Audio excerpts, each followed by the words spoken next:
One of the things that I'm going to show you a little bit later in the process, but this is the beginning of it, this section of the deck is going to have a bulkhead installed on it.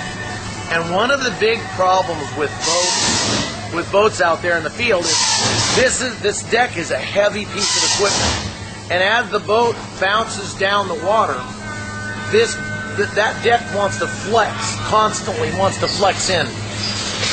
What most manufacturers do is they take a side panel and they screw the side panel through the deck, and that side panel becomes the support for the deck, and it's got a carriage bolt sticking through it that holds that deck on there. Well, all the weight of the deck coming down on top of that carriage bolt year after year, and sooner or later that carriage bolt starts to loosen up, and now the deck is able to move. And as the deck moves, then things like where the windshield is attached move. Now the windshield loosens up. When we get a little bit further, I'll show you the side bulkheads that we install to support the deck, making the deck self-supported. Now when we go into upholstery, we hang the upholstery on the sidewall of the boat.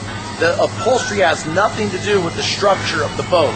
That's another huge difference between some of our competitors and the way we build a boat.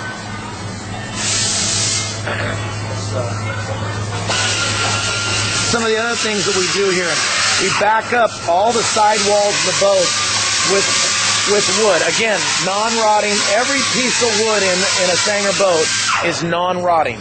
It cannot rot. Yet we back it all up so that the structure that you get is tough. Where the vents come through is backed up. Where there are grab handles that come through is backed up. Down here where you've got a handle coming in down here, that's backed up. So when those through bolts come through there and they secure that through bolt, it's got some support. All the wiring is loomed through PVC pipe, keeping that wiring from hanging down and allowing that wiring to come through. The dashboard area. Look at the thickness of the fiberglass in the dash area. The structure of our dash doesn't come from the shroud that the actual gauges are mounted to. The structure comes from here. That structure, when you put that kind of thickness and structure up here, that keeps this thing from moving as you go down the water, bouncing along the way.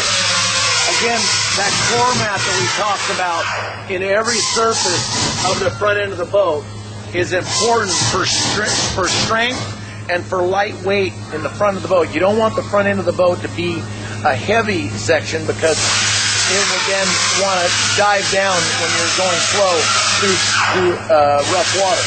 So floor mat helps to lighten up the front end of the boat, yet make it very, very strong.